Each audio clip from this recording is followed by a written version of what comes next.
చేస్తే ఇంకా చిన్నపిల్లాడు అని, ఎక్కువగా మాట్లాడితే అప్పుడే పెద్దోడు అయిపోయావా అని మన పేరెంట్స్ కూడా కన్ఫ్యూజ్ అయ్యే ఫేసే ఈ ఇంటర్మీడియట్.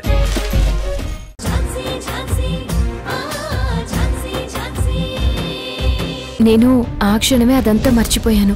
మీరు కూడా మర్చిపోండి. ఏంటోనండి, పరిస్థితులన్నీ విచిత్రంగా మారిపోతున్నాయి. ఎప్పుడు ఏం జరుగుతుందో తెలియటం లేదు. ఎవరు ఎలా రియాక్ట్ అవుతున్నారో అర్థం కావట్లేదు. గౌతమ్ గారు, వదిలేయమంటున్నాను కదా.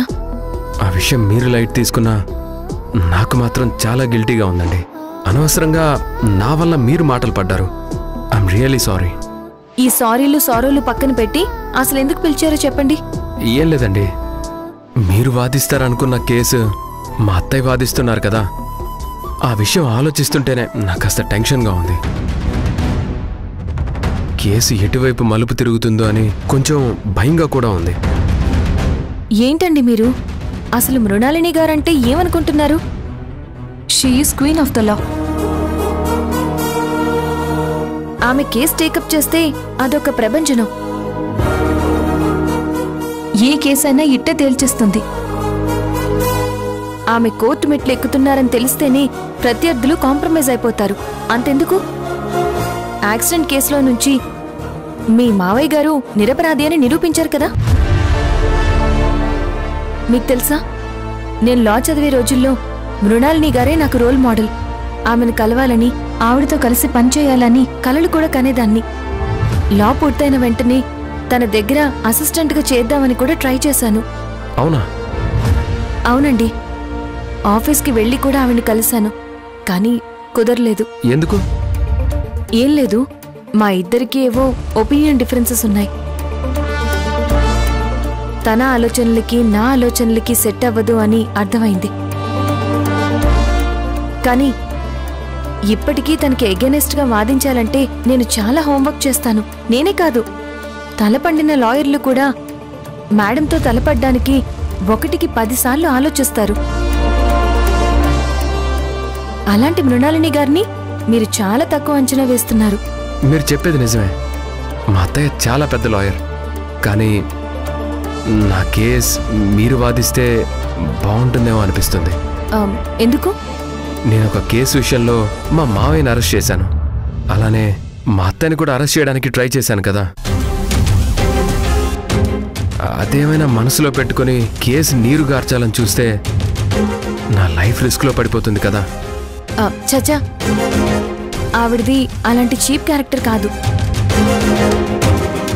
మనసులో ఒకటి పెట్టుకుని బయటికి మరోలా ఉండరు. ఏదైనా సరే మొహం మీదే చెప్పేస్తారు. She's very decent and royal person. మీరేం వరీ అవ్వకండి. అది కాదండి, మా అత్తయ్య ఒకవేళ పిన్ని గురించి బయట పెడుతుందేమో అనిపిస్తుంది. అలా ఏం చేయరు. మీరు ఒకసారి తనతో ఈ విషయం గురించి చెప్పండి, అర్థం చేసుకుంటారు. ఈ కేసు నాకన్నా మీ అత్తయ్య గారు వాదించడం వల్ల మీకు 100% మంచి జరుగుతుంది. ఆ నమ్మకం నాకుంది. మీరింకేం ఆలోచించకండి. మీకు తెలుసు కదండి, పోలీస్ స్టేషన్లో, కోర్టుల్లో మనల్ని ఇన్స్పైర్ చేసే వాక్యం ఒకటి ఉంటుంది, సత్యమేవ జయతి. ఎప్పటికైనా సత్యమే విజయం సాధిస్తుంది.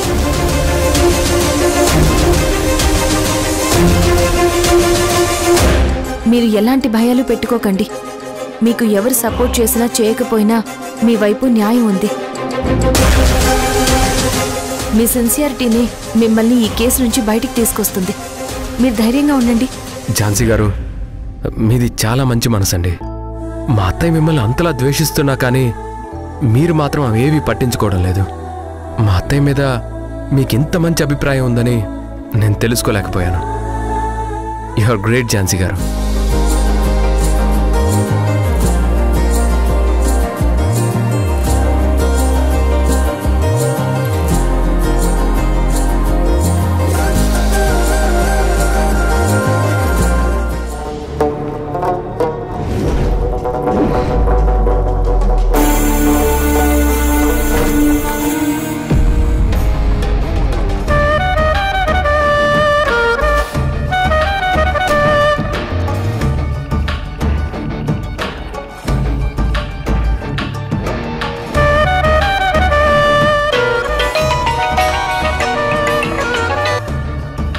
హలో అన్నా.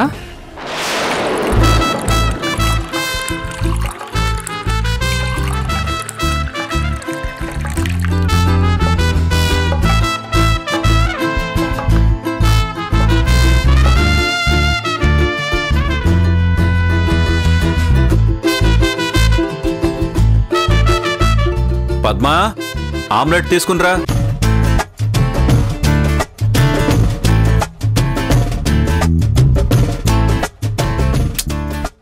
ఏ పద్మా, నిన్నే. ఆమ్లెట్ తీసుకునిరా. అబ్బా ఉండండి, తీసుకొస్తున్నాను. నేనంటే ఎవ్వరికి రెస్పెక్ట్ లేకుండా పోయింది.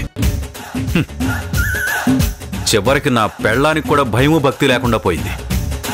ఇలా కాదు, ఒకే దెబ్బకి అందరినీ, ఫ్యామిలీ మొత్తాన్ని సెట్ చేయాలి.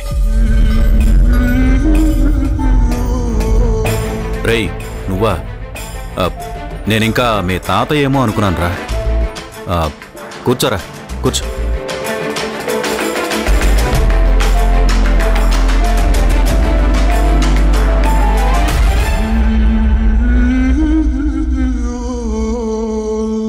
ఏంటి, నేను మీ తాతయ్యకి భయపడుతున్నాను అనుకుంటున్నావా? భయమా పాడా? జస్ట్ యాక్టింగ్ అంతే. అయినా చిన్న చిన్న యాప్స్ అన్నీ అప్డేట్ అవుతున్నాయి కానీ మీ తాతయ్య మాత్రం అవ్వట్లేదురా. ఎక్కడేసిన గొంగళ అక్కడే ఉన్నట్టు మీ తాత ఇంకా ఆ పాతకాలం రోజుల్లోనే ఉండిపోయాడురా. ఆయన పెట్టే కండిషన్లకి విపరీతంగా కోపం వస్తుంది, కానీ ఏం చేయలేను. అందుకే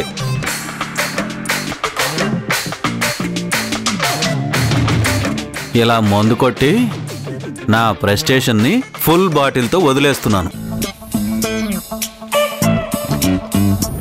ఏంట్రా డల్గా ఉన్నావు? మనసేం బాలేదు బాబాయ్. అయినా ఈ ఏదో మనసు ఎవడికి ఉపయోగం రా? మనకి నచ్చినట్టు బ్రతకలేక, ఎదుటోళ్ళు చెప్పినట్టు ఉండలేక ఇదిగో ఇలా పెగ్గు మీద పెగ్గు వేస్తున్నాను. నాకు కూడా ఒక పెగ్గివ్వు బాబాయ్. రేయ్, ఏం మాట్లాడుతున్నావురా? నువ్వు డ్రింక్ చేస్తావా? ఇంతకు ముందు నేను ఎన్నిసార్లు అడిగినా వద్దనేవాడివి, ఇప్పుడేంట్రా ఎలా అంటున్నావు? నా మనసు ఓ పట్టానుండట్లేదు. ఏవేవో ఆలోచనలు, మైండ్ అంతా పిచ్చెక్కినట్టుంది. నాతో నేనే యుద్ధం చేస్తున్నాను. నార్మల్గా ఉండలేకపోతున్నాను బాబాయ్. అలా అని డ్రింక్ చేసేస్తావా? వద్దురా, తాగొద్దు. ఈరోజు ఒక పెగ్గుతో స్టార్ట్ అయింది, రేపు అలవాటుగా మారుతుందిరా. ఆ తర్వాత వ్యసనం అయిపోతుందిరా. ఇందులో నేను పూర్తిగా కూరుకుపోయిన వాణ్ణిరా. ఈ దరిద్రాన్ని ఎలా మానేయాలని నేనే కింద మీద పడుతున్నాను, కానీ నా వల్ల కావట్లేదురా. బాబాయ్ రేయ్ రేయ్ పెగ్ బాయ్. రేయ్ వద్దురా, నేను చెప్పేది విను. వద్దురా. రే రే రే రే రే పిచ్చా ఏంట్రా నీకు? కొట్టానంటేనా?